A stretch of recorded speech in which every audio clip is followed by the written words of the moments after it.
How many products does Wrigley manufacture in this premises? Okay, my sister, since you are still in uniform, you might remember better than others. Would you like to say how many products? If you don't mind, stand up, because that way the voice will be projected. Just stand up if you don't mind, please. And then shout. How many products? And then you tell us the name of the product.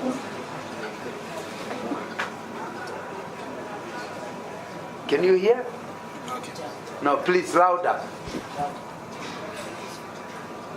What's the name of the product? Okay, can you hear what she's saying? So are you saying anything?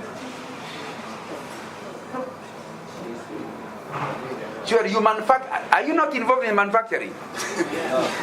And you don't know what you manufacture? Okay, just help us.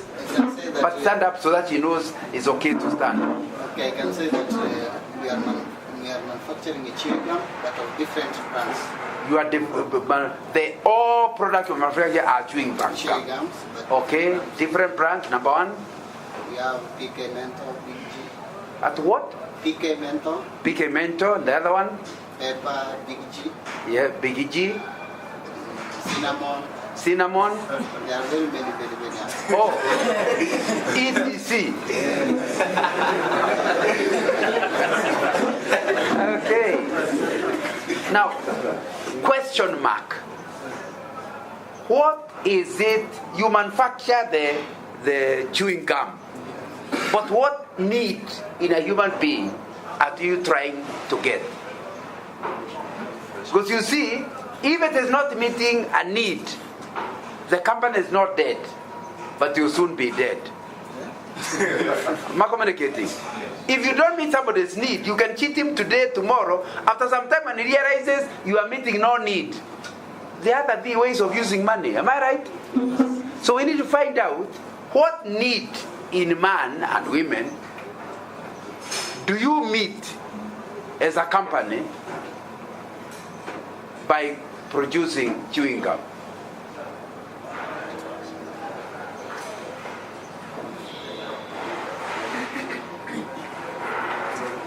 Or yours is a luxury good. It means no need. Oh, you've started now talking. Now, so people who don't take Wrigley are difficult to stay with because of their bad breath. Yes. Now at least we identify the first thing. You are meeting the need for fresh breath. Although fresh breath is not the person who needs, it is his neighbors. Am I right? The neighbors are the ones who need fresh breath. Am I right? If you have bad breath, does it disturb you as much as it disturbs others? No. So, but you are still meeting a need because nobody wants to hurt others. Another need you are meeting? Another need you are meeting?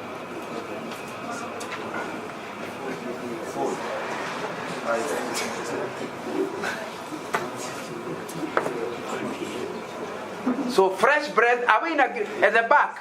Did you agree with them? Fresh bread is a need? Yes. Do you agree that what you manufacture deals with the fresh bread? Yes. Okay, let's look for another need. But that's not a joke, that's not a luxury. It's serious, isn't it? Have you ever seen near somebody with a bad breath? And you have not done it him. Anyway, I hope they are not in this meeting. Now it can be quite a serious. So that's a serious need. Another need? Yeah. I can see people don't want to say loudly. Yes, I'm coming. So that you can say it loudly. Extended food. What need is that?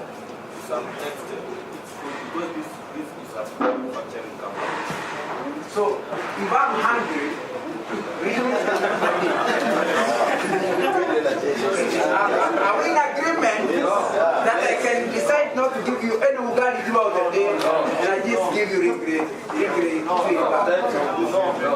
We don't see those.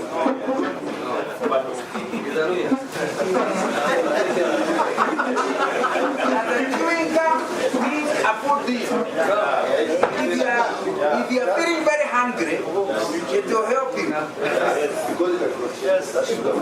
It has sugar content. Yeah, so you are manufacturing food, isn't it? Yes. Okay. But they finally have agreed. But what another one? Like now when you are tired like today, if I give you a sweet, it will wake you up. And you'll feel refreshed. Are you in agreement? Have you ever taken your own sweet? Have you ever had a chewing gum that you manufacture? And just given you that thing that you felt fresh after. And you felt reactivated. Then you are doing very well. You are the thing of the day. Now, before we clap for you, you have another one. Can we clap for you?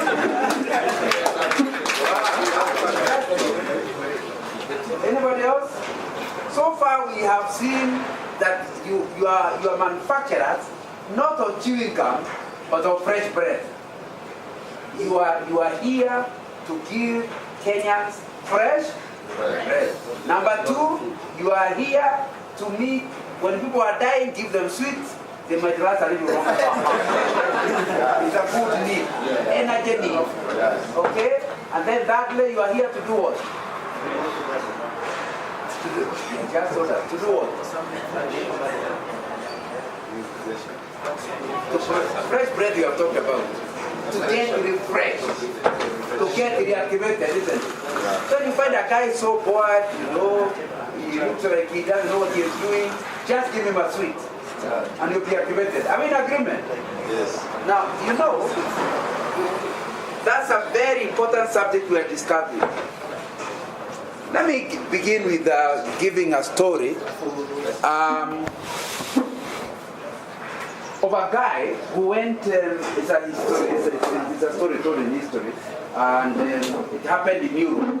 In Europe, when the Catholic Church was in charge of the whole of Europe, the Pope used to appoint kings for the whole of Europe. The cathedral would always be the best building, the best architects made the cathedral. What's a cathedral? The seat of a bishop. Normally there was only one cathedral per country. And there was this particular cathedral that was being built. And somebody came to the site to ask what they were doing. So he went to one corner. Remember, a cathedral is very big. You know this, Holy Family Basilica, do you? And you know the All Saints Cathedral. Are they small? No, they are big. So he came to one corner and he asked the person, what are you doing? He found a mason. You know a mason? The guys who are expert in putting one stone on top of another. He asked, what are you doing? And he said, I'm laying bricks, which is what he's doing, putting one on top of the other. And then he went back, because he was very busy. So this visitor says, what are you doing? I'm laying bricks. Then he went down and continued working. Let me ask you, if you wake up every morning, sometimes you wake up at night since you're on shift, and you are coming to work, and all you are coming to do is to lay bricks, does that sound romantic? Is that something you want to do? No. And some of you are here, they do not deal with bread. They deal with putting one chemical on top. I don't know exactly what you do, but I know there is a mixture of things. Am I right? The other one is turning the machine off and on. The other one is cleaning the place. The other one, if that's all you come to do, is that romantic? No. You only come because you must come. Am I right? That's the way that guy was. He appeared on the site every time to put one brick on top of. From the moment he enters, he is asking, when will 8 hours end? He is, or 2 hours, 6 hours more. Now you need to understand, if you have that kind of a life, you need to accept my sympathy in advance. Because your life is very, very boring. If your job is just to put one stone on top of another. So he left that guy and went to another corner and found another person doing exactly the same. And asked him, what are you doing? The guy straightened up, looked at the visitor to the face and said, I am building a cathedral. Now, you know, so he was only smiling. That guy did not come every morning to put bricks. He came to be part of the team that will build the cathedral.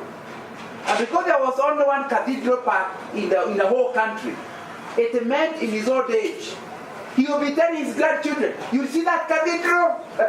I was in the team that put up the cathedral. And because as he was laying the bricks, he was already seeing the completed cathedral, he was already excited every morning. I'm becoming a part of a famous thing. Made a lot of difference between the guy who is simply laying bricks and the one making the cathedral. Who woke up excited every day? The first or the second? The second. And the issues are the same. You are here doing exactly the same work. Some enjoy it, some endure it. You know the two words are very close. Some enjoy it, some endure it. As to whether you enjoy or endure your life, it depends on your attitude towards the work. What do you see? And that's why it's a very, very important thing. And some of us in leadership who are not properly trained don't do that. People want to come and show you the thing you are doing. You ask a few more questions, and now this is the work I've given you. Your work is just keep corroborating. Is there something like that in this place where you move things around? Now, that is not right. Any job you do, you must always ask yourself, why am I doing it? Because if you know why you are doing it, you are likely to be excited. And that's why I took trouble at the beginning to ask you a simple question. What do you do here? You are not in the business of making sweets. You are in the business of giving fresh bread.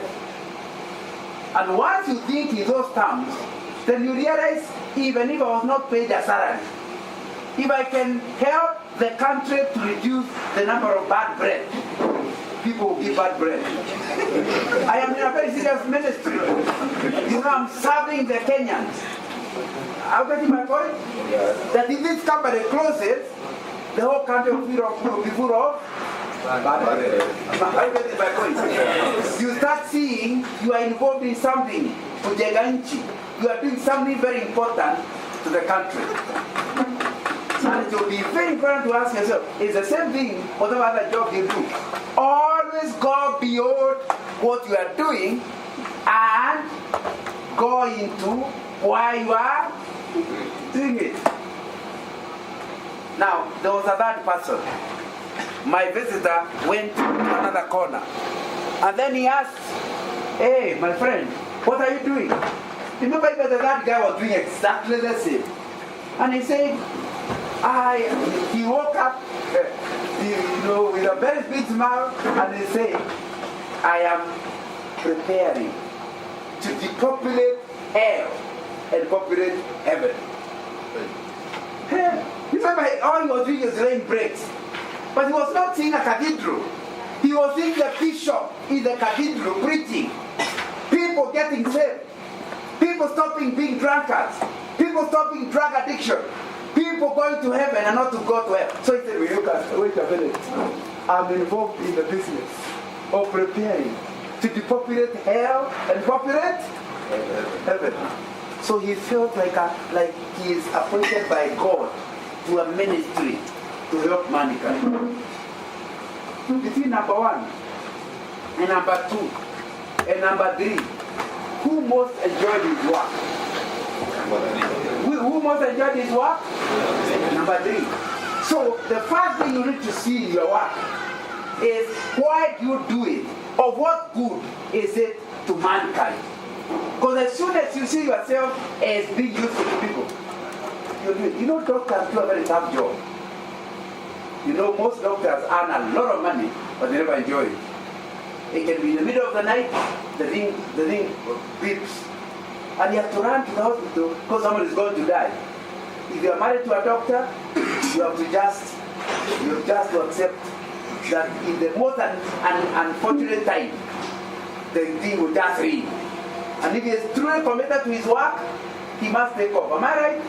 Can you imagine if you have a doctor who will not agree to leave his wife? Now, it's very important to understand the reason why they do that is because they see themselves as rescuing people from dying. Their job is they do things that give people a longer life than they would have had.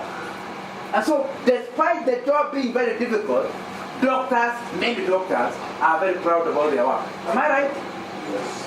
Now, it's the same thing you need to ask. If you are able to find at your work what exactly you are doing for mankind, what you are doing, how is it benefiting mankind, it will be far much easier for you to work. But more importantly, which is at that level, you need to ask yourself, how is what you are doing serving God? Because there are many things that can serve people, but you're not sure they are serving God. Because since we are fallen creation, there are some things we want, but God does not want us to have it. Am I right? Because then a prostitute can say she is a very important business. She is helping people whose wives are very mamakari to get a alternative location. Now, but you need to understand, it is true you are meeting a need. But are you honoring God? Are you honoring God? No. Now, when I say prostitute, people think about women. There are some men who are prostitutes. Are you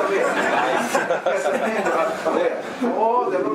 All the lonely women, they know some young men they go to for removal of loneliness. So they are serving some need, but they are not honoring God. So if you truly want to do a job where beyond your salary you enjoy yourself, then look for a job that's not just an exercise.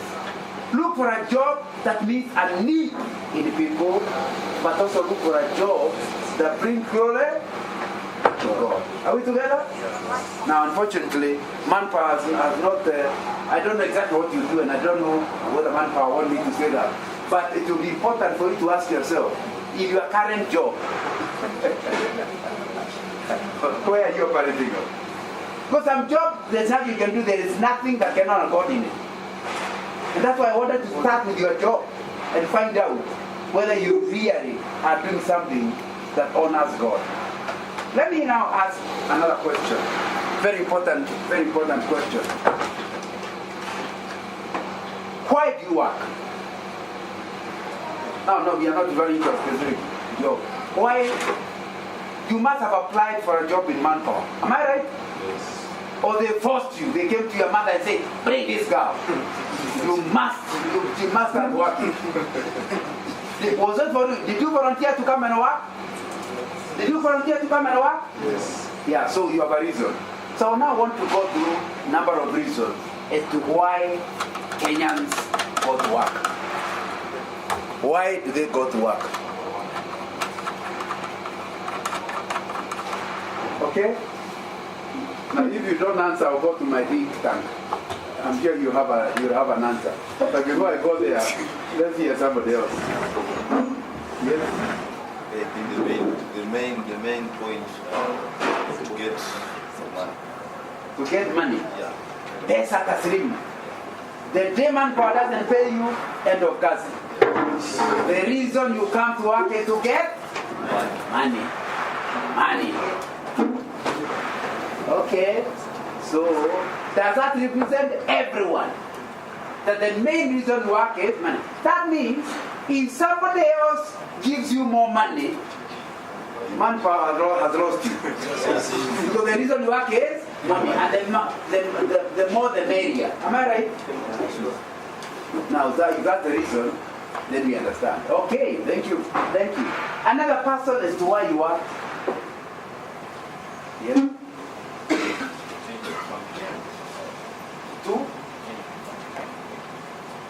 You feel like if you work, you help your family to live better. So that one works for money. This one works for his family.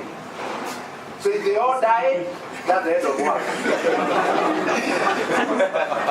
But if they are there, infuse however difficult the job is, like today working a night shift, then Mr. Nganga making you be awake when you are supposed to be asleep. You'll be, yes, I'm ready to do it. If this will contribute to my family. Wow, that's fantastic. You hear that? Is that the same thing you wanted to say? Now, for you, the reason you work is to earn a living. What is to earn a living? Is to pay your own bills. Am I right? He was tired of the parents being the ones to pay bills. So he wants to earn his own living. He wants to be alive at his own expense. He doesn't want to be alive at somebody else's expense. Earn a living. Wow, you're getting very good reasons. Anybody else? Yes? To get a what? Did you hear? No, you didn't hear. I'm coming nearer. The Lord did not bless me with a loud voice. Okay, to meet your basic needs. Some group works in order to meet basic needs. So they are similar to the guy who earns a living, but this one, as soon as they have met their basic needs, they are going to resign. They want to meet their basic needs. Beyond that, yeah, that's very important. Now, you see, again, I hope I have established for you that the reason you work will be very important in itself. Now,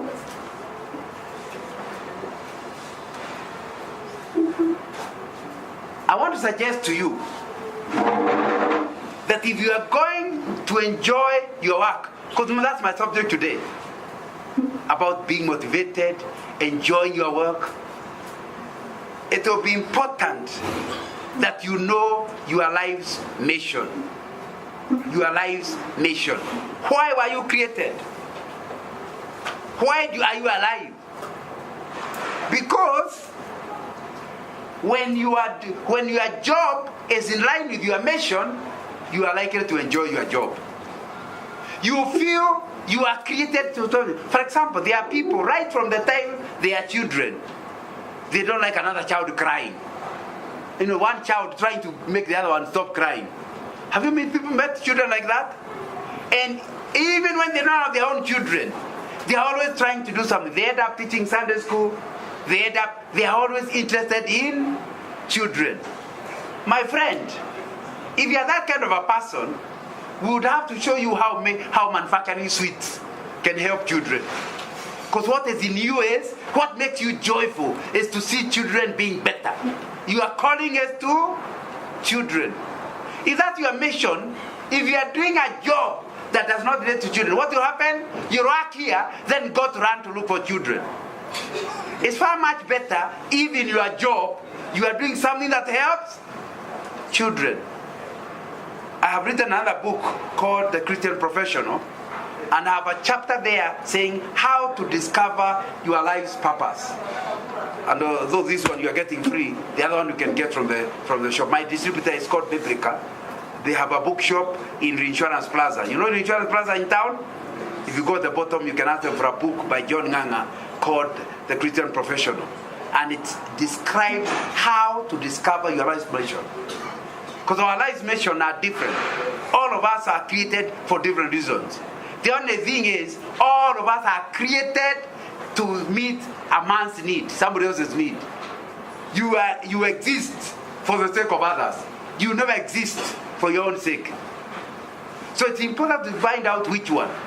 Because if you don't know it, then you are going to run to this one, run to that one, run to that one. But I want to suggest to you, anybody who works in his life mission enjoys it. And you know, sometimes you can't even tell why people want to do such things. We are so diverse. Our needs are different. Our aspirations are different because of our life's mission. So you need to find out what's your life's mission. What is your calling? Okay, unfortunately, most times we use the calling when it's pastors. Pastors are the ones who say they answer their call. Am I right? But I'm suggesting to you, every human being is created by God. And he is created by God. God is not in the business of making junk. He created you for a reason. So there is a purpose for which he wanted you to live and to fulfill. If you don't discover that purpose, you are unlikely to enjoy your life. So it will be very important that you establish that. The next thing, you need to find out what is the mission of Ringley and what's the mission of Manpower. Because if you don't know it, you are likely to be doing something well, and yet they are not regarding you as doing a good job. Because you don't understand it. But more importantly, if your mission, life's mission, contradicts your company's mission, you will be very frustrated. They may pay you a lot of money, but you feel uncomfortable and not happy. You're not even proud to say what you do, because you're not proud of your company's mission. So you need to find out, before you ever get a job, find out why do they exist. What is their mission as a company? If your mission and the company's mission don't agree, there'll be a lot of trouble.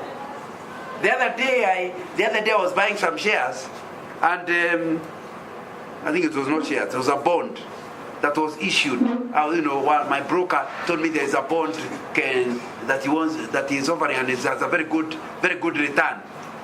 And as they've been talking about the return, whatever, I said, who is issuing the bond? Told me breweries. Oh, I told them, no, then we have been wasting our time. I'm not about to invest my money in breweries. Now, he is offering me another bond at a lower interest rate. And the other one, the breweries, is higher. But you know, there are places you work. What is your job? To get people drunk. Now, you need to understand, you'll find it very difficult to tell your mother, who is in the Women's Guild in PCA, what do you do? I make people drunk. Now, it will be very difficult for you as a person in your mind. So you need to understand that the company's mission is critical, and align it to your mission for you to have an enjoyable time at work. I still remember when I left the university in the mid-70s, and I was in the Faculty of Commerce. Those days they used to put the companies with vacancies at the Commerce notice board. And I went and I was looking at the adverts. Somebody saw me looking at the breweries one. And my classmate came and pushed me. What are you doing looking at breweries? I said, I'm not allowed to read. Why are you reading that? Of course, we have been together throughout the university. We are now finishing. And he knew my values. And he knew my values did not quite fit into what I was looking at. So I was thrown out. Even if I wanted to apply for brewery, my friends did not think it was right for me to try to check that. Now, am I communicating? Are you getting my point? That when you do something to support your company that is in line with your calling, every night you sleep a happy girl, a happy boss. When you do something that's giving you money, but it's not quite aligning to that inner personal need, you always be happy to have the money, but uncomfortable with what you are doing.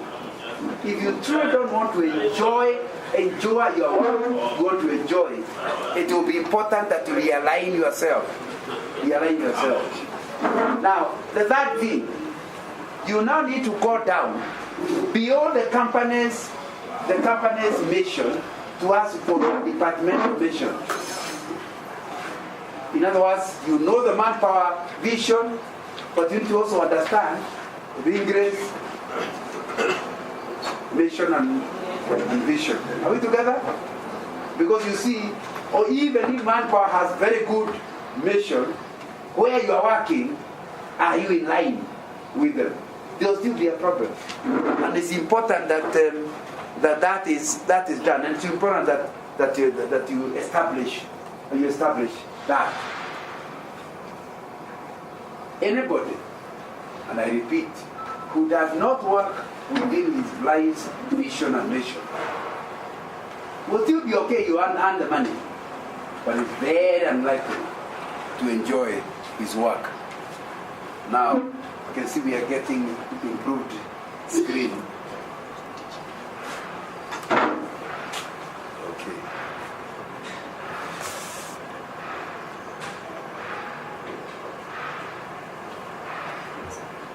The second thing I want to ask you, and that's why I'm emphasizing this, is that you need to tell me what makes you tick. Where do you get your motivation? Are you motivated externally or internally?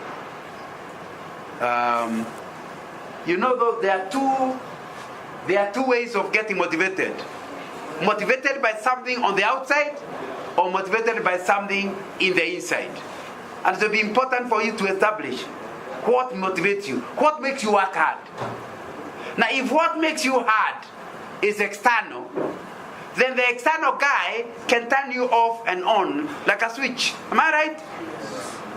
So you need to understand that if it is external motivation, you have three possible problems. Number one, the outsider to continue encouraging you means he must be happy with you. If you are going to be dependent on external motivation, you get your joy from outside, then that guy must be happy with you. The moment he is unhappy with you, and it's very easy for people to misunderstand each other. The boss has always assumed you're a good boy. Then one day they bump with one of your arguments somewhere in Kakamega, and they say, "Oh, you come from here, yes? Do you enjoy your work?" "Yes, I enjoy it, except for this workmate of mine. He is hopeless." Now, all of a sudden, so it wonders. I thought that guy was my best guy, but this guy was doing deliberately. He was trying to spell your name. From then onwards, your supervisor starts looking at you with a new eye, and you wonder what has happened to him. And because you are depending on what your outside the supervisor said, you are in trouble. My friend, if you enjoy your work, it must not be because of external motivation. External motivation is sure to run out because people cannot be happy with you all the time. You greet somebody, "How are you, sir?" And the person wonders, "Why is he calling me sir? Why can't he call me John?" It means our friendship has gone. You meant to respect him, but you're feeling like you are distancing yourself from him. Then you greet somebody, "Hello, Mr. Nganga." Say, "Surely, call me Mr. Nganga. Why can't she call me John? Is it because she no longer likes me?" Now, you end up with a lot of trouble when you depend on outside. It is important to understand the best people to live with are people who are motivated internally. They don't depend on people. I've written a book on marriage. Again, if you go to bookshop, you can find a book, Finding a Life Partner. And I'm trying to advise young men who are not married and young women who are not married to say it's very important. I don't like the word miss that we use. We call girls miss. It sounds like there's something they are missing. And when they get married, they are no longer miss. It's a very bad word. The implication is, young lady, the reason you are not happy is because you don't have a husband. The day you have a husband, you'll be happy. So you no longer be missing. Now, that's a dangerous thing. The best marriage, and I've been married for 37 years, the best marriage is a marriage where the woman does not need the man. And the man does not need the woman to be happy. They are happy the way? Yeah. I'm sure you're asking me then why get married. Can I answer the question? Yes. Because you have so much joy, you want to share it with another. Because if you're happy yourself, you want to make other people happy. In other words, you're not going to get any happiness from them. You're already happy yourself. But you're looking for somebody who can get this joy out of you, this love out of you. So for them, there's nothing they have to do for you to be happy. You are happy in respect of what they do. But for you, you are committed to help them to live a happy life.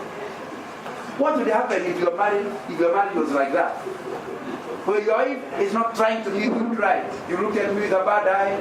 When I was with your mother, you did not stop her insulting me. Now, it's like your job is to make her happy. And because human beings have their weaknesses, marriages get into a lot of problems. I'm now talking about relationship.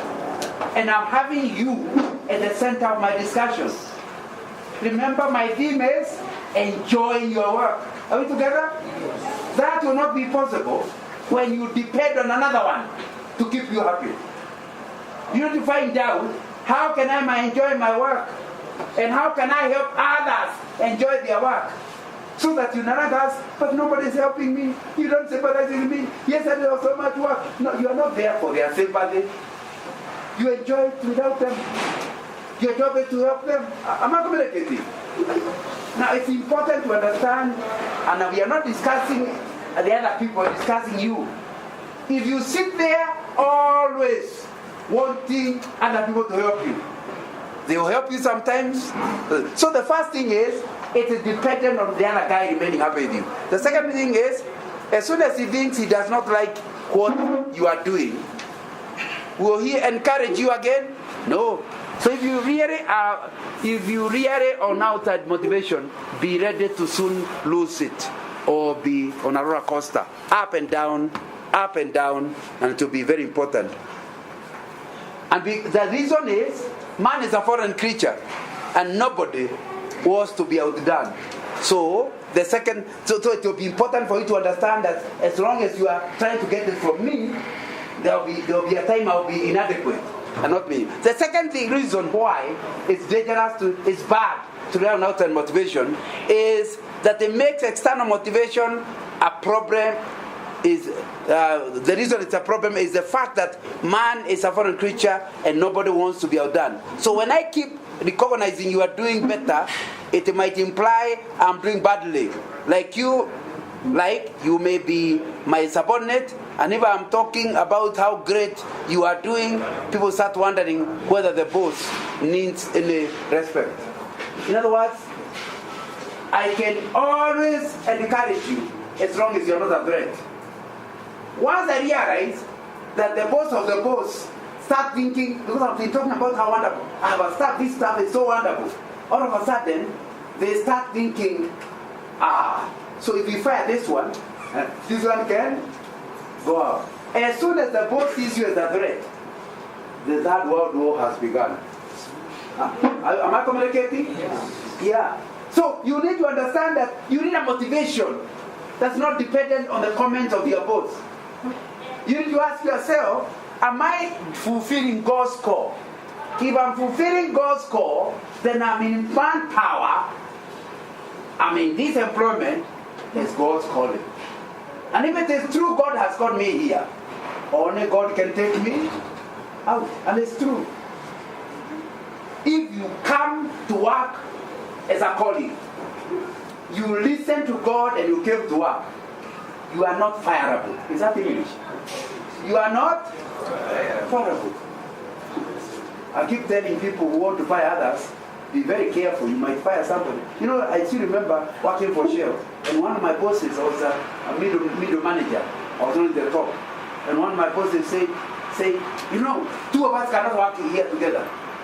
I say, since you are senior and he's in top management at that time, I didn't want to tell him, because what he means is, he will fire me. So I tried to tell him, please sir, tell me exactly what I've done wrong, I'm willing to improve. But he was so, he had lost his temper, blah, blah, blah. I went and told my wife, now I know I'm not working for Shell. I don't know exactly the details, but I need to have something to do with integrity. You're likely to get that story in the book I'm giving you about integrity. But I'm ready.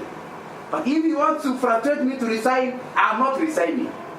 God brought me here. God will take me out of here.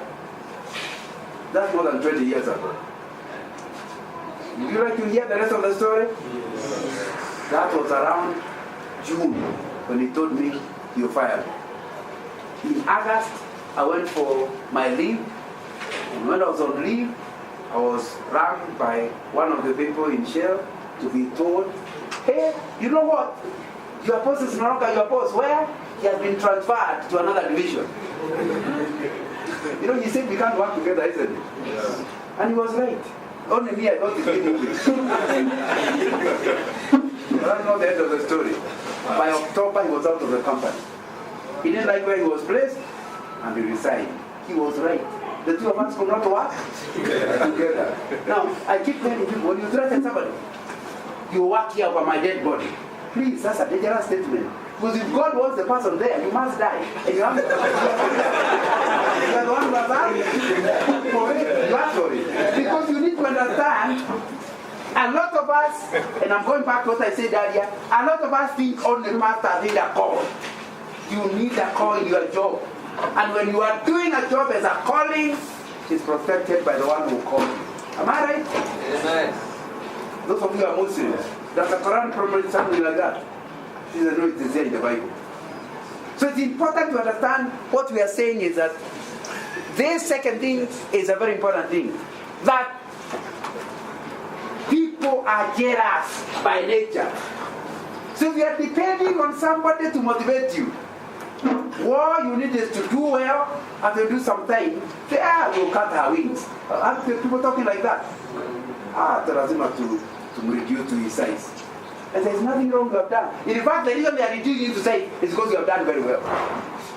And they have felt insecurity. So they start having trouble with you. So if your motivation is from people like that, then rest assured there's going to be trouble with it.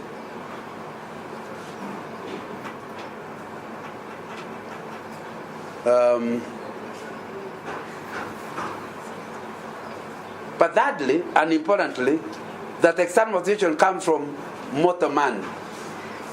You know what immortality means? Without, you don't die. But man is mortal, not immortal. That's the problem. You can be having a wonderful time at work because you are the boss's head boy. But the boss is not eternal. Am I right?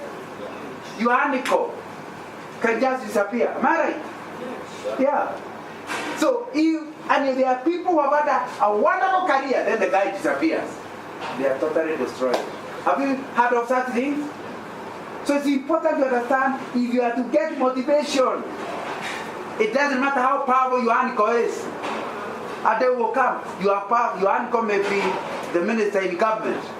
But these days it's a 5-year thing. After the 5th year, he may not be there.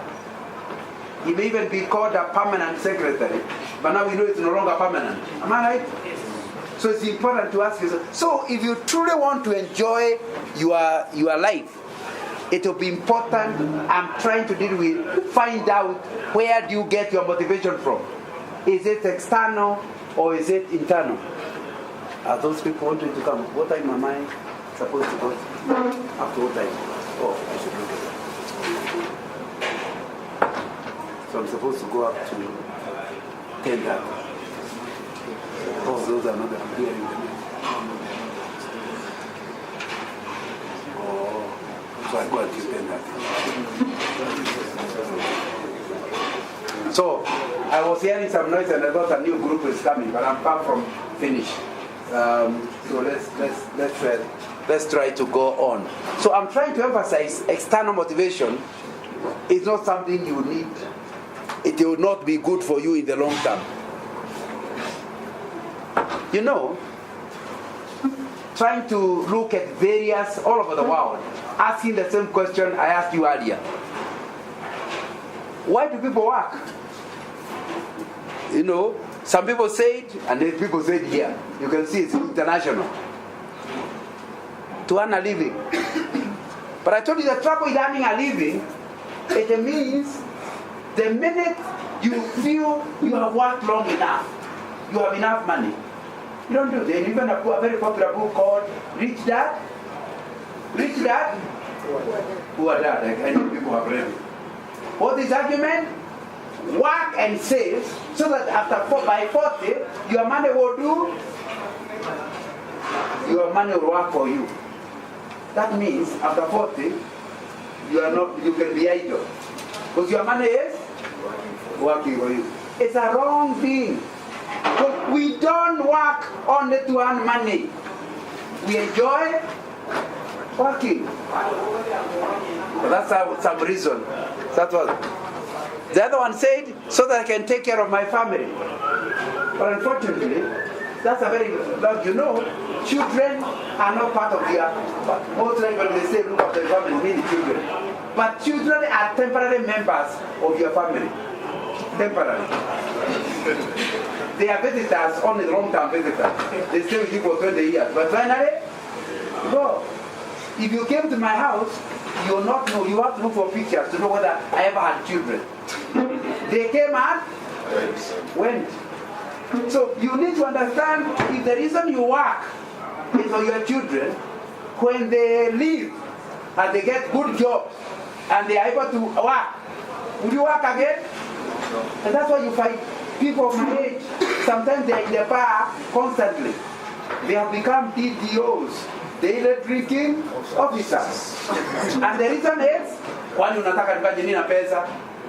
So they were only working for their family. So if the children are finished, they have no motivation to work. And it's important to ask yourself whether that's what you are. Now, here is another one. The answer he gave is, so that I make money. So, if your reason is to make money, there is a danger of it. Why? Some of the jobs you do are so difficult. It's a very hard way of making money. Am I right? So, when you are inside there, and you discover a shortcut to making the money. See, the reason you are here is to make money. See, utatengeneza pesa. Am I communicating? If your only reason for working is to make money, you look for shortcuts to make money. But my book, the one you are getting, is called The Litmus Test of Good Leadership is Integrity. Being proud for what you work, for what you earn, and not wanting to make money the easy way. It's a very, very important thing. By the way, I really like reading another writer. The one I told you, Poor Dad, Rich Dad, Poor Dad is a book I don't recommend. That philosophy is the wrong philosophy. Because some of people like George, our former Attorney General, is still alive at the age of 95, isn't it? So if you stop working at 40 and you still have another 45 years, what do you do all the time? You will end up a thought of war. You will not enjoy your life. Because we don't just work to make money. We also enjoy what we are doing. But there's another book called Gifted Hands. Anybody has heard of Gifted Hands? Who is the writer? Who is the writer? The doctor? He says loudly. Doctor who? Castle. Who is a world-renowned neurosurgeon, who the other day wanted to be president of America, but he gave up quickly. Now, he talks of growing up very poor, because the father dumped them. There were two boys and the mother. And the father dumped them and disappeared. And the mother could not have a source of income. He reached a level where the mother now finally had to go for social welfare, money for the poor. But it was so embarrassing to get help. The mother finally had to stop getting help. So she did 3 jobs, one after the other, in order to look after the 2 boys. Both boys became leaders, one in engineering, one in medicine. But I just want you to understand the difference in attitude we have. These are people where if you go and report in an office, I have no job, they pay you for having no job. Now, let me tell you something.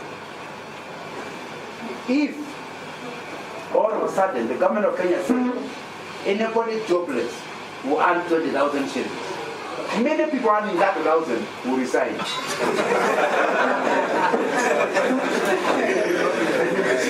Because we would rather get 20 without working than that with wrong attitude. Am I right? Yeah. Do you know now they are giving old people only 2,000, but the ones are fighting for it. Am I right? Yeah. People very rich are going queuing there at the chief's place to get how much? 2,000. 2,000. There is a problem with us as a culture. We are not proud to earn our money. We like free things. And that's the undoing of Kenya.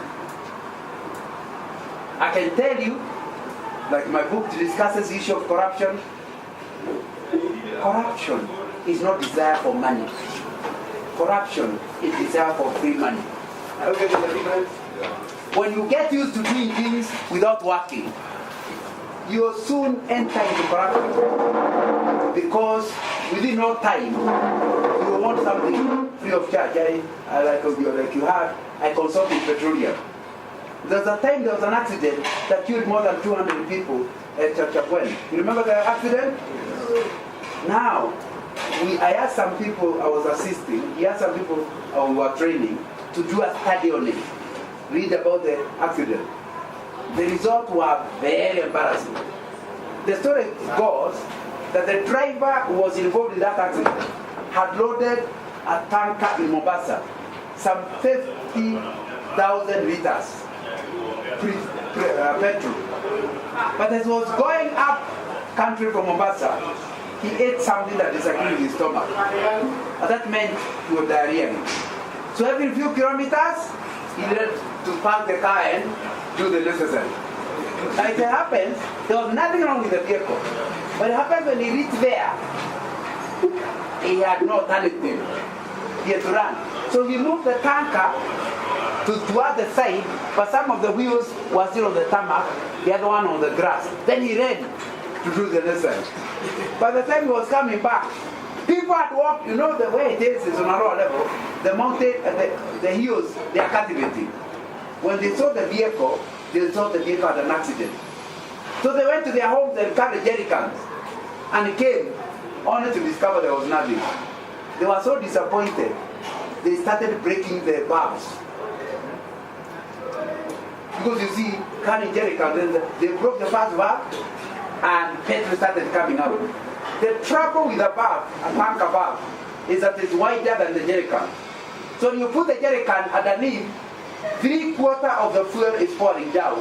Only 1/4 is going in. Now then, you remember now there is a queue of people. Then the next one said, no, we can't. They broke the second. There were 5 of them. They broke all of them.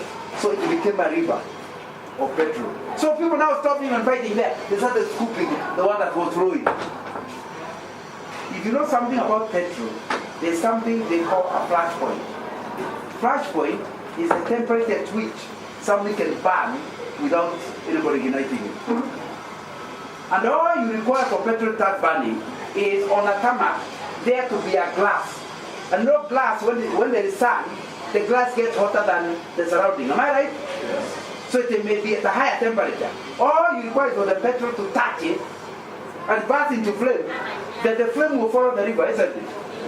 If those of you who are still watching the TV those days, in the Kibaki era, will remember the cameras showed us people on fire. Because you see, there's so much petrol pouring that they entered into people's clothes. So, when the fire came, remember the fire is looking for anywhere there is vapor. It caught the people and they became like burning. Do you remember people running to the river on fire? Let me tell you something. In Kenya, we never say anything negative about the dead. So the whole funeral, Kibaki went for the body. We didn't say the truth. The research showed that nobody who was not a thief appeared there. The people that burned are the people who had come with jerry cans. They were not coming with jerry cans to fetch water. They were coming to steal. And remember, these are not poor people. There are big pieces of land around there. But the money from cultivating is not as sweet as money from stolen. Not communicating. Yes. And 200 of them, almost 200 of them, died because of wanting free peace. It was exactly the same in Sinai fire. Am I right? And it soon happened after that. You can't imagine. We are so committed to free things. Like the doctor, we want it. So, an accident in KPC. Fuel is flowing. They ring each other. Hey! Kumekujwa. Now, petrol is pouring and it's coming. So people left work. I remember one story in the newspaper where somebody left work to come back because free money had come. Why continue working? People died having left work to come for free money. I want to tell you, if you are not embarrassed about free things, you are not dead, but you should be struggling for something that you did not work for. The pride of working, and you can sit in your house and say, when your grandchild asks you, where did you get that, grandpa? You can give the history. But when you know you stole it, will you tell your grandchild that? No. I can tell you clearly, the biggest problem is this idea of working, making money. Making money. Where money is what you are looking for, you will soon go for shortcuts. I need to ask yourself, as you sit here, is that the way you are?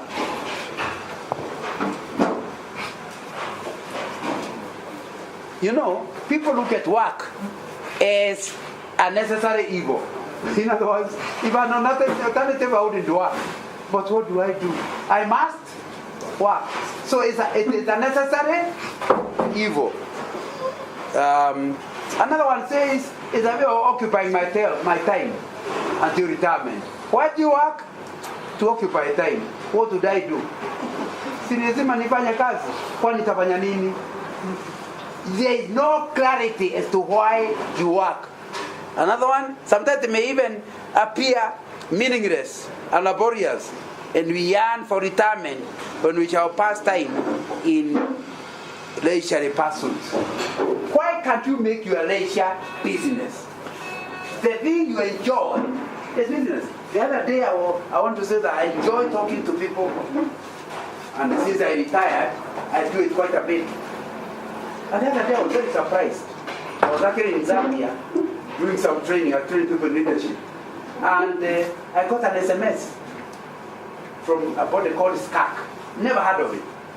Then I looked at my diary and thought I'm not available the date they were trying to ask me to go. Then when I came back to Kenya, I discovered I can go. I went to the meeting to discover it was the president had ordered all directors of parastatos to go through training last year. And they were looking for consultants who can train parastatal directors in governance. And I had been picked. I guess somebody must have read my book. I had been picked to help parastatal boards on how to run ethical organizations. And they told me, you are going to bring my flight to Mombasa. The courses were going to be in Mombasa. Different boats, different times. But they were starting in September all the way to December. They will pay my flight every week to Mombasa, with a night in Mombasa. And in addition to that, I'll be paid for the time I am giving the talk. I told them, I'll be very interested. They want to pay me for something I can do free of charge. Because I desire integrity in our country. I do it a lot free of charge.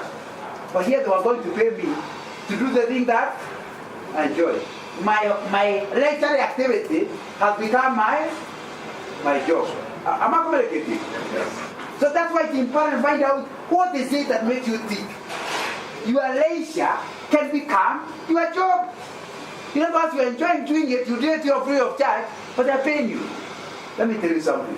When you get very tired, some of us go to play football for exercise. Am I right? Yes. And when you're playing football as exercise, do you enjoy it?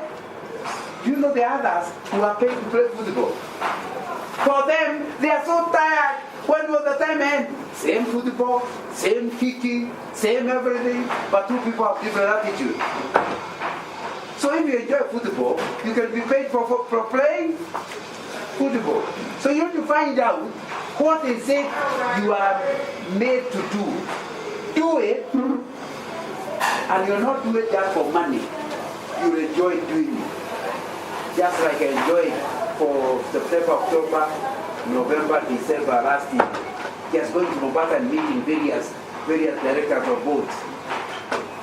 I really, money was irrelevant. It is a kind of thing I do. That's why I've written a whole book on it. So you need to also find out and align yourself. So I'm telling you the idea of just being at work.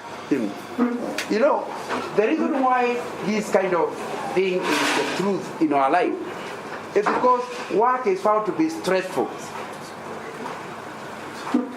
A lot of us are stressed. But what is stress? And it's not my subject today.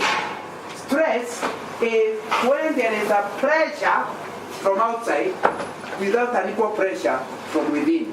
Then we say the person is stressed. You are not, the problem is not the stressor. The problem is the two forces are unequal. If I want to insult this friend of mine sexually, here, how can you have no hair this age? And I can keep talking. Now, I'm trying to apply pressure on the outside. If on the inside, he realizes he's an old man talking like a fool. He just dismiss me. I continue pressurizing him, but is that causing him any stress? No. A lot of time you are stressed by things at a far lower level than other people who are getting much higher stress, but they are not stressed. Let me repeat. When you become stressed, it's not because of the stressor. It's because of your response to the stressor. So you need to deal with yourself. The problem is you. You know, if I were to have two bottles of water, and you look at them, they all both have clean water, then I start shaking this one. I shake it, look at it, the water is still clean. Agreed? We now take this as a bottle, and I start shaking. This is my left hand. I can't even shake it as hard. Then all of a sudden, it starts becoming dirty. Why is the water dirty? Is it because of my shaking? Is that why the water is dirty? Is it because of my shaking? No. Because I shook this one even more than. The problem was inside the bottle for sediment. They had set up the bottom so the water looked clean. With a little shaking, they came up. The water was dirty. My friends, a lot of your reactions that are causing you sleepless nights, dissatisfaction and stress, is not because of the stressor. It's because that the inside yourself is a problem. The shaking is not the problem. It is what is inside you. When you get annoyed, the problem is not the annoyer, if that is English. The problem is your response to the annoyer. And you need to understand that as we talk about relationship at work. A lot of you are feeling like, I'll resign, I can't work with Wanjiko. Sure. I hope there's no Wanjiko here.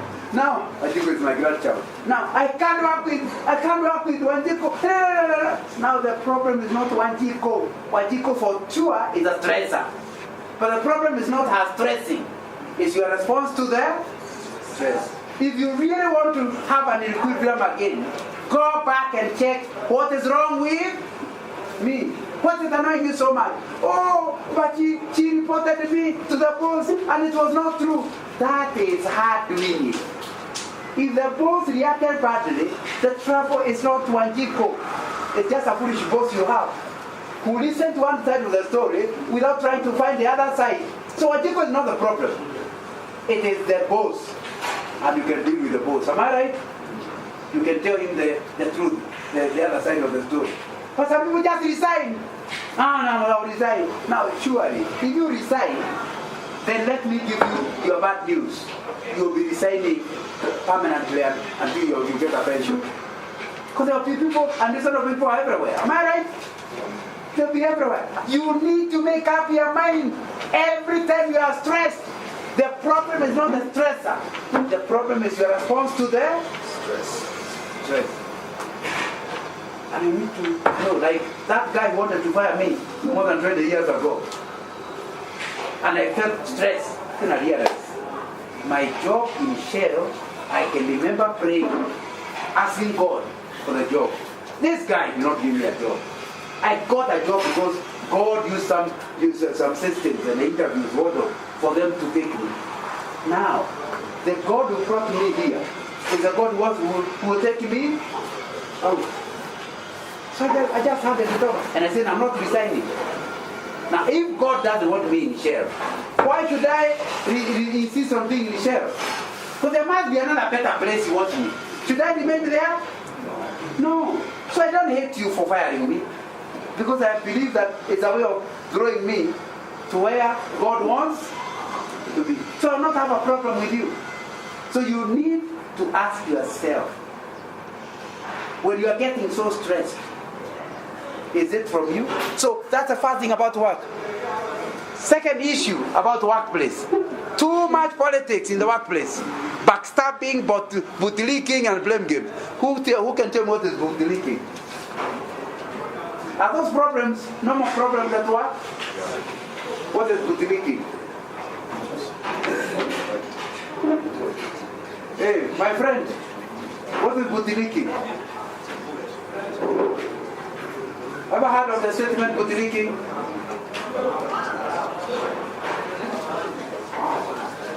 What is booty leaking? Okay, say it loudly. No, booty leaking, but you see, backstabbing is when we are together, you are smiling.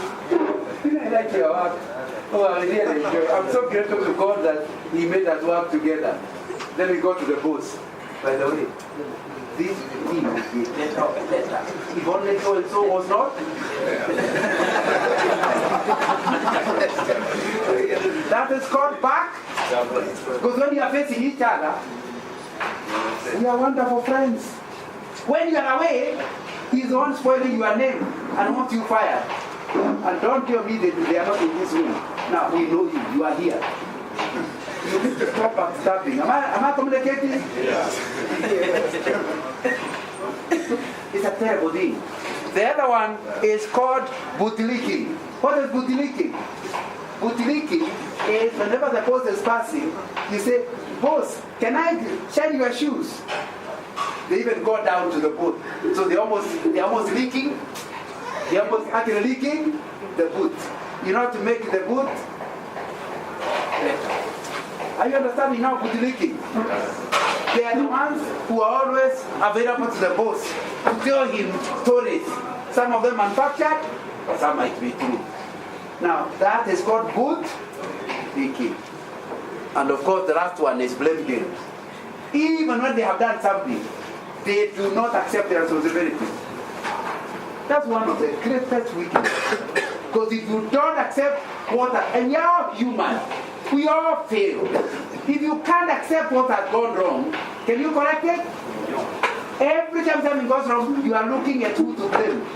Once you find somebody to blame, you have condemned yourself to repeating the same mistake. And that can bring a lot of trouble at the place of work.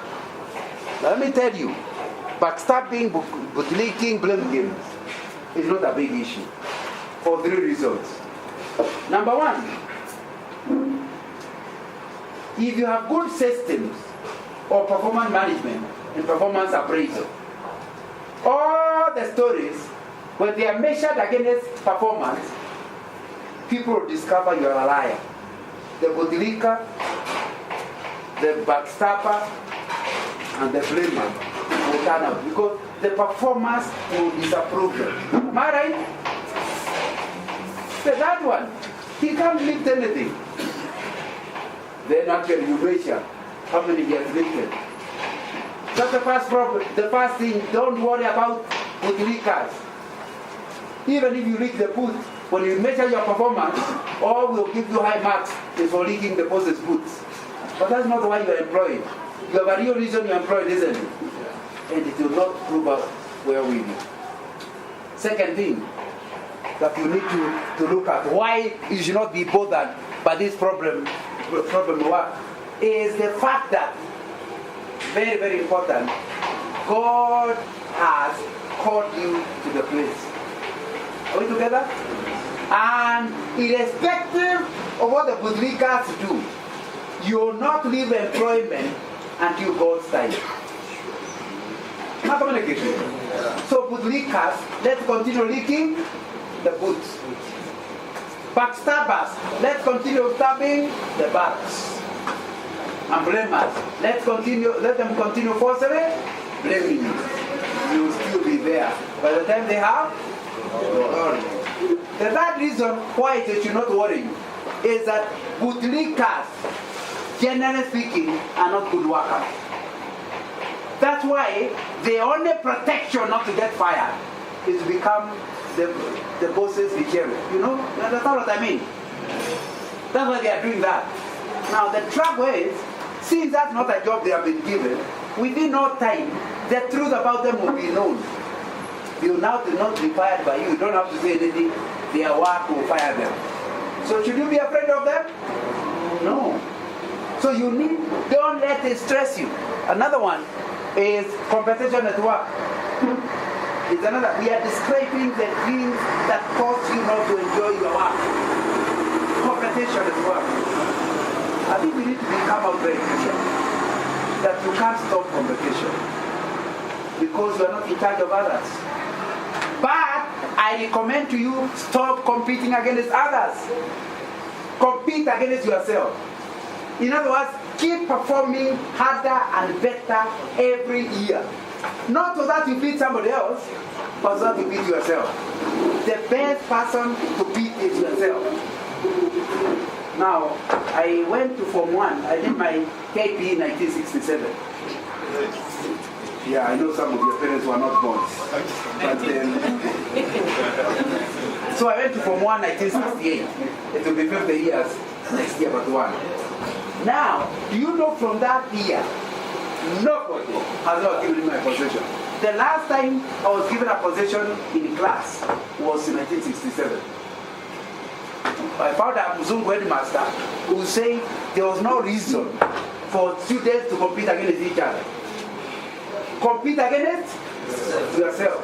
So in a parents' meeting, he told them the kind of reports this school will be producing are not about competing each other. So there will be a column called final exam for the term, another column called continuous assessment. That's 50 years ago. And then another column called improvement.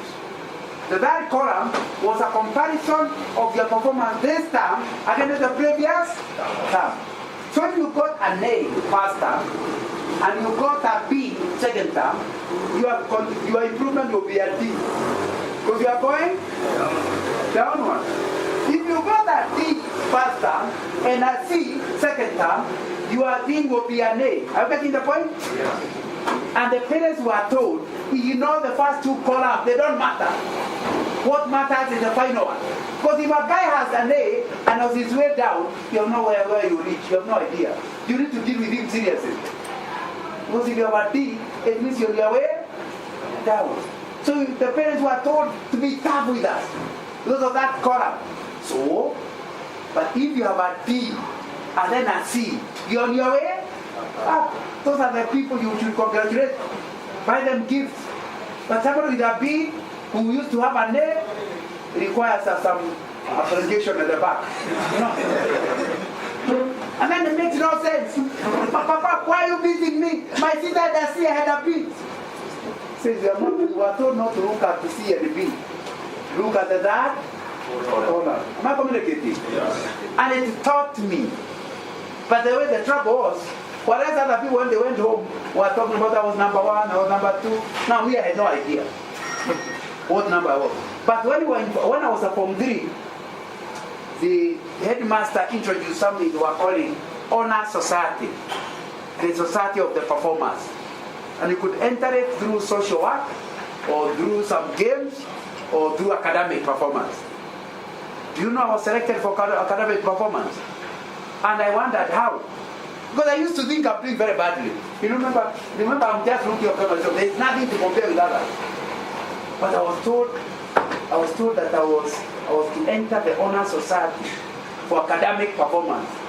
I felt confused. Because I didn't see how I performed well. Do you know something? When finally our Form 4 results came out.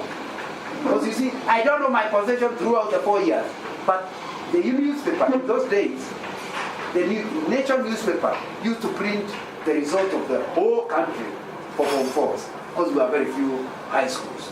So they were able to put everybody there. So they would just go to your school, and they went from the top.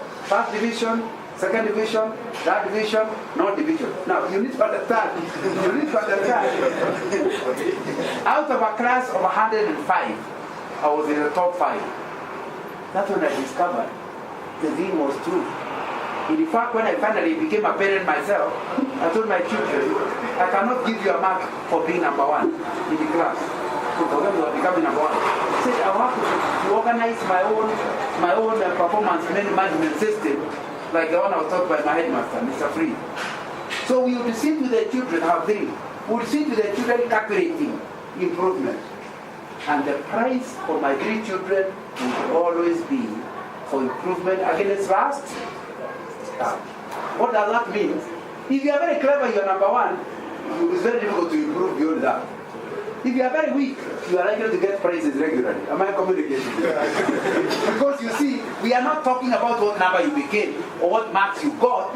We are talking about whether you improve. So that's how my children went right up through university.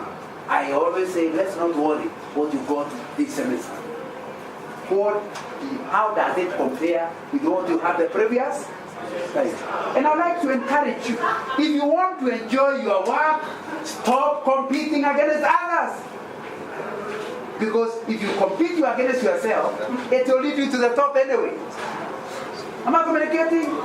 Let me tell you 3 reasons why performance that is competing with each other does not work.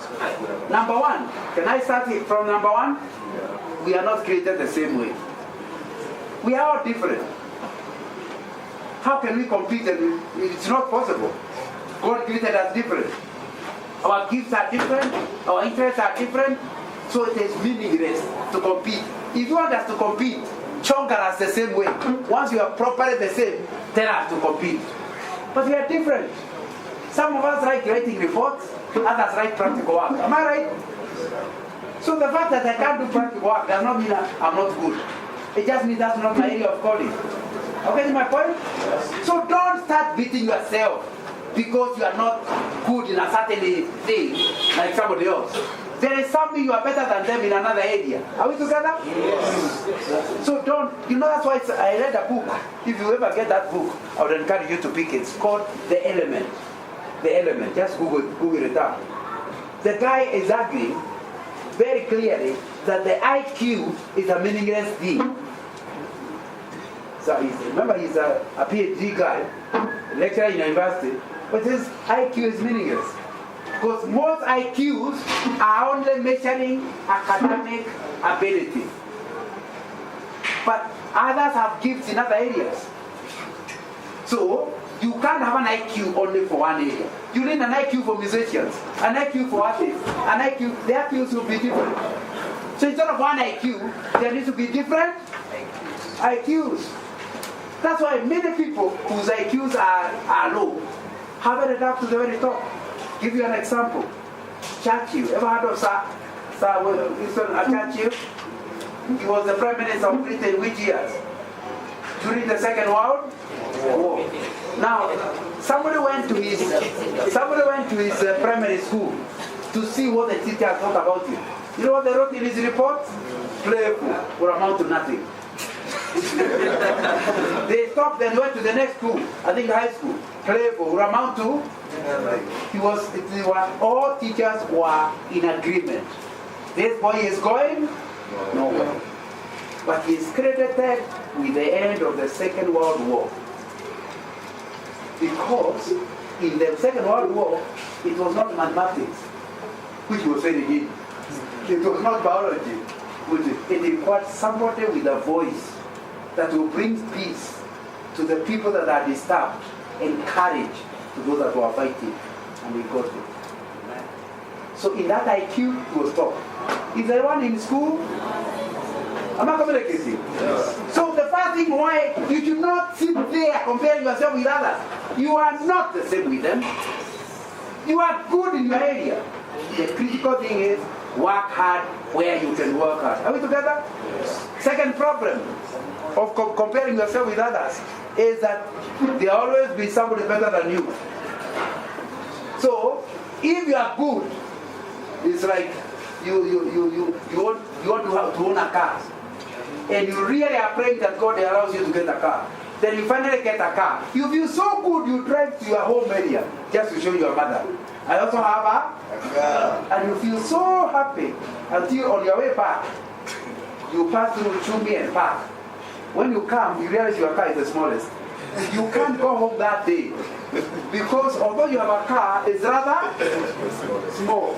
Now, so all the joy is gone. You need to understand if you are going to get joy by comparison, you can't. Because there always be somebody better than you. And you know the interesting thing? Nobody compares themselves. When you have a car, you don't go with the ones walking. You never compare yourself with those walking. So you don't feel nice. Because you see, for you, the issue is how the tomorrow car. There is a thing. You wear a good dress, everybody is saying what a wonderful dress you have, until you are walking in Uchumi and you see somebody else in a better dress. And you now stop buying things just to watch the other dress. Now, you need to understand, enjoy your dress. You will not enjoy it when you keep comparing it with others. So, if you are in the issue of competing with others, my friend, you know some people call it the rat race. Have you heard of the rat race? It's in my other book called The Secret of Contentment. Lack of contentment. And just I'm sharing in the book how to live a contented life. And I'm saying, in a rat race, everybody competing. You know, like you go with your wife to visit somebody else. When you have eaten, your wife always wants to go to the kitchen. It's not to help her to wash plates. It's to see whether she has a better cooker than her. It's on your way back. Surely you call your favorite husband. That guy has really bought his wife a good cooker. Mine is hopeless. Now, a good cooker that has always worked has now become useless because you saw a better cooker. Now, I can tell you, once you have that line of competition, so a rat race, you need to understand is not for you. Because when it's a rat race, the winner can only be, if it's a rat race, who can win? A rat. So if you're not a rat, why you involved in the rat race?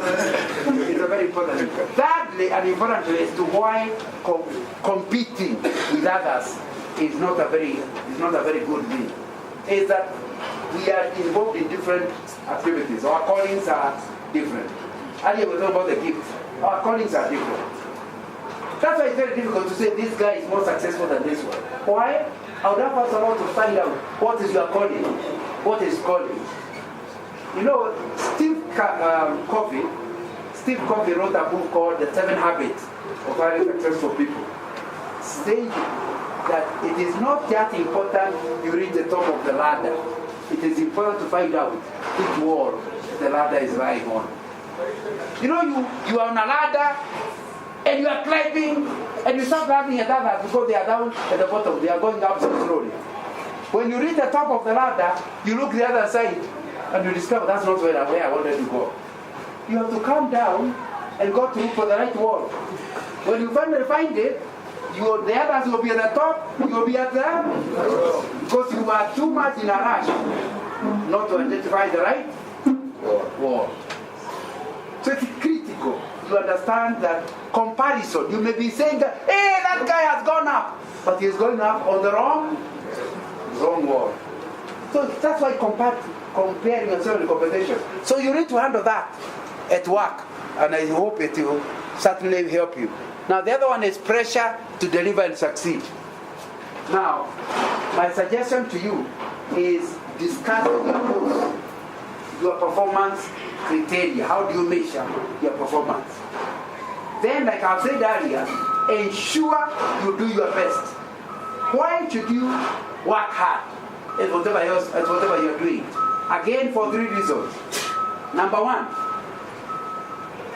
God condemns people who don't work. Laziness. There are more verses in the Bible that condemn laziness than that condemn drunkenness. Okay, drunkenness is also condemned, but there are not as many verses as for laziness. Yet the interesting thing is, where do you go to church?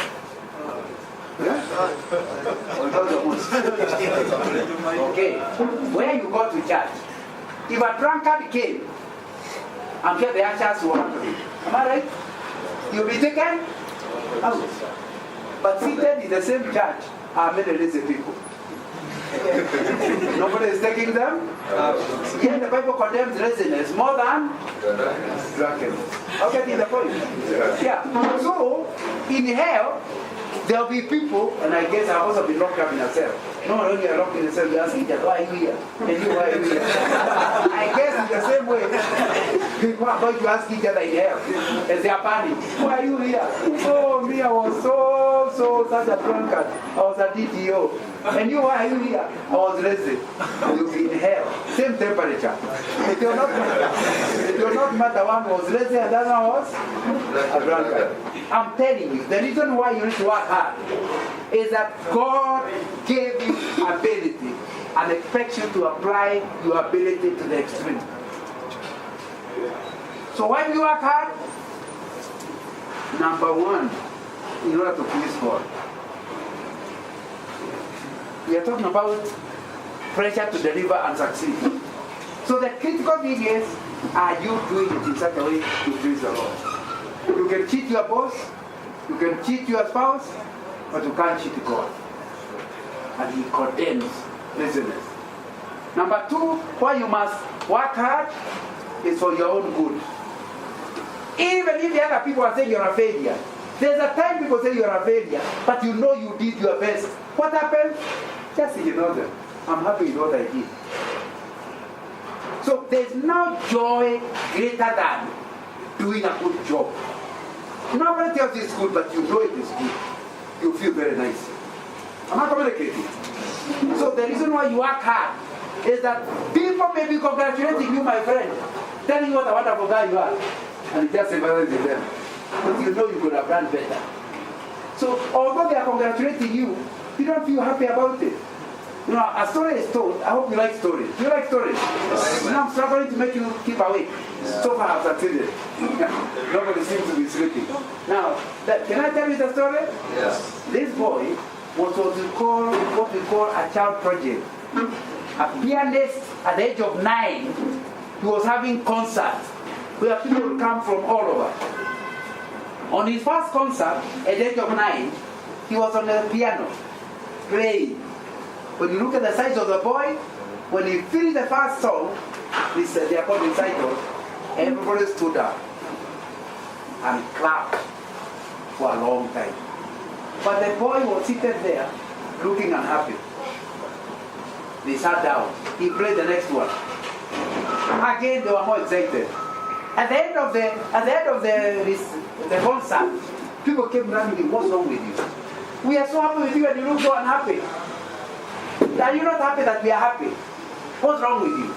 They couldn't understand what's wrong with the boy. The boy said, seated at the back was my trainer and master. And when you are clapping, he was not clapping. I knew I'm not playing to the right standard. But you are not trained. You don't understand what is good and what is bad. So why should I be excited that people who don't know are picking up?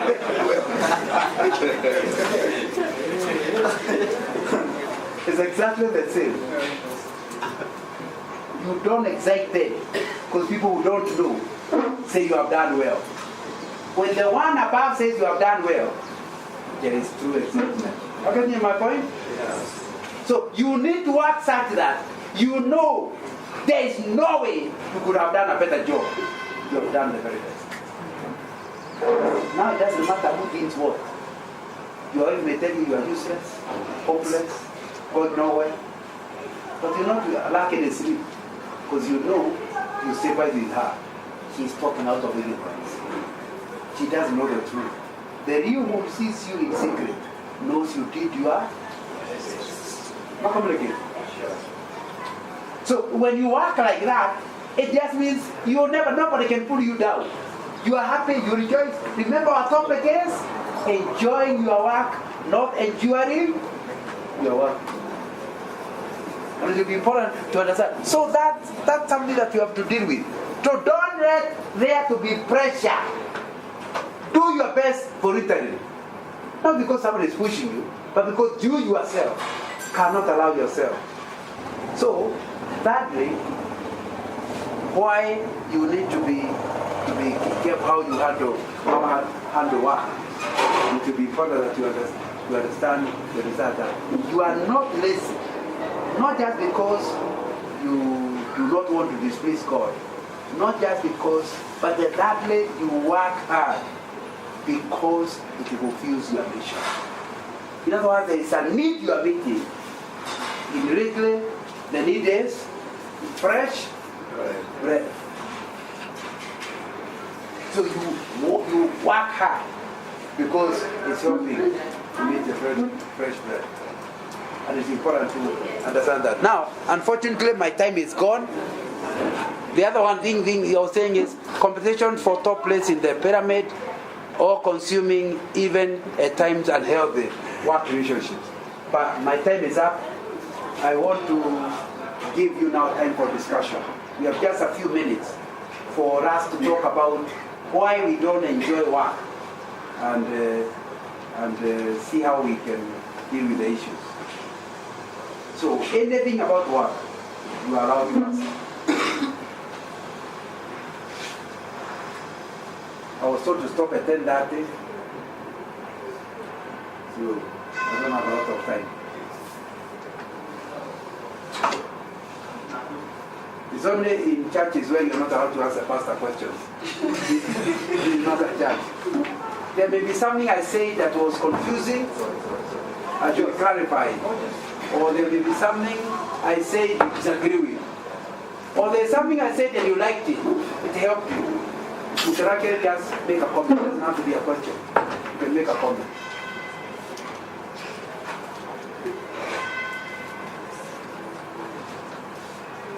Is that your hand up? Okay, speak loudly. I understand that in this world, Yes.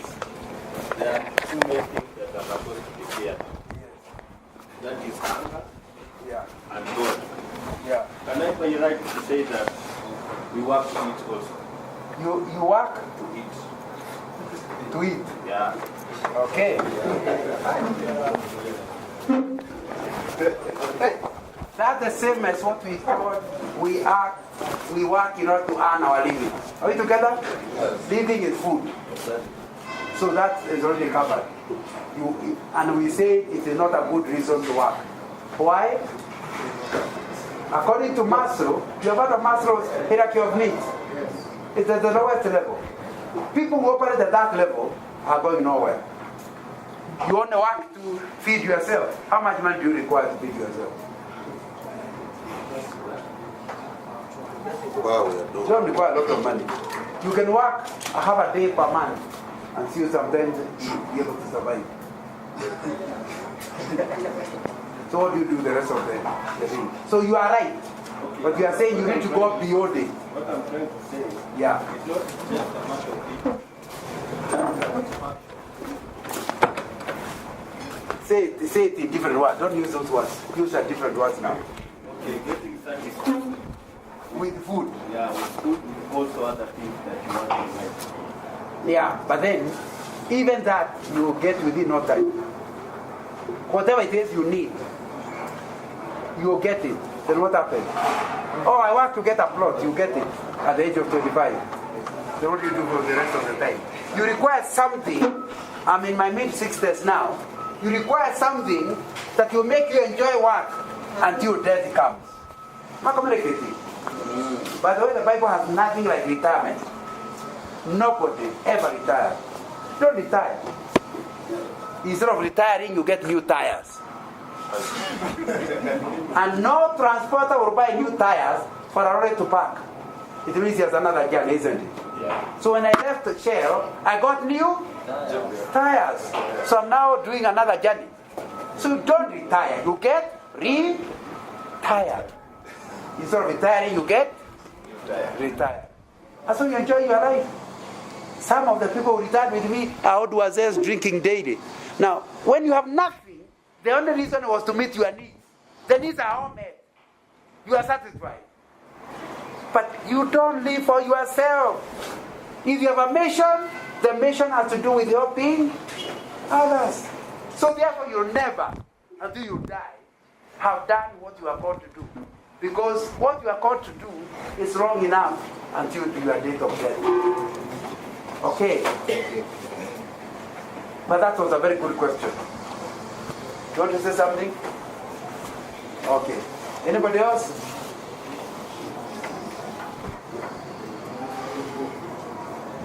Anything else? Anybody else?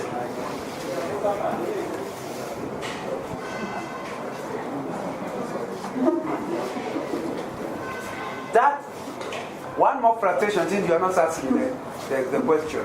The thing that makes you not enjoy is competition for the top place. I must say that's a very interesting, that idea of competition for the top place. You feel like, I want to be the next supervisor. I want to be the next managing director of manpower. Now, my friend, the reason why people even dislike each other is because of something called scarcity mentality. Scarcity mentality is the assuming that the resources are so few, if he gets, I don't. So it is either him or me. I grew up in the days of the Mau Mau War, and we were put in villages. That time we did not call it IDPs. I just learned the IDP the other day. But we had IDPs when we were growing up. We were put in villages. And it was very difficult. So we had hunger at the back. Are we together? Are you listening to the story? Or can I listen to yours? Are we together? Or the bottles are causing some... Okay. So anyway, all I'm saying is, we in those days, when the food came, how much went to your stomach depending on your speed? Because the food is not enough. So you eat at a speed so that by the end of the time, more is in your food than your sister's stomach. Now that's called scarcity mentality.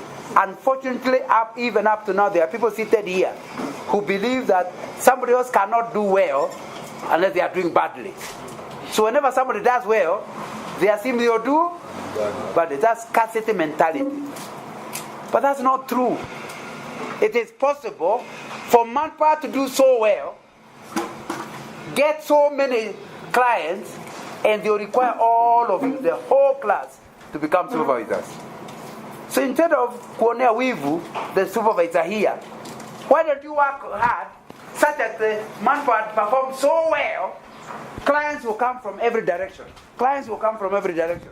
And as the clients are coming, more and more supervisors, because you use the ones who know the job, isn't it? Yeah. Is that a possibility? Yes. Am I making sense? Yes. So when you have scarcity mentality, you are fighting over little food.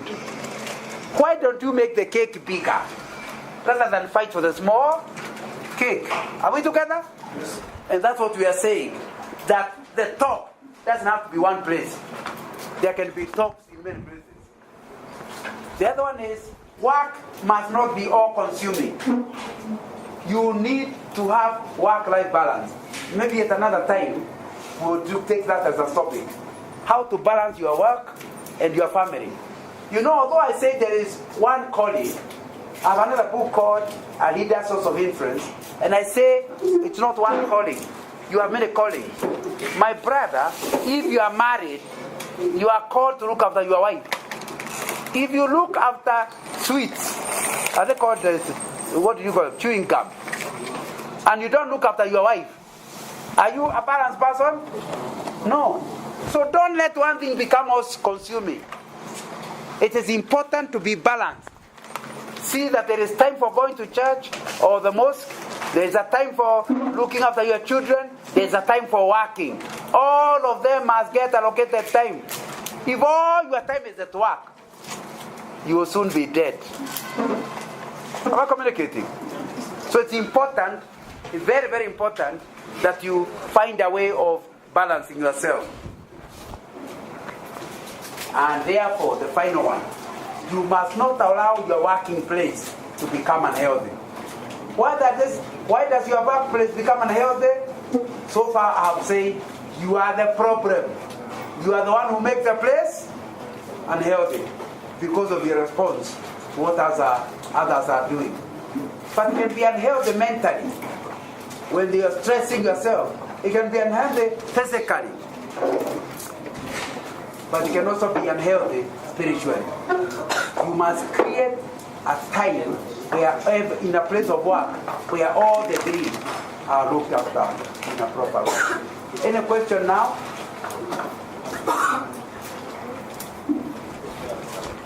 Stand that, so I'm just about to hand over to you. Anything? Anybody wants to make a? Was that useful? Okay. You have an action plan now of things you do. Remember, it will become useful when you start implementing it. Would you agree with me? Yes. Yeah. So I'm hoping that from here, as you deal with work, your attitude to work will get affected. Asante sana, and God bless you.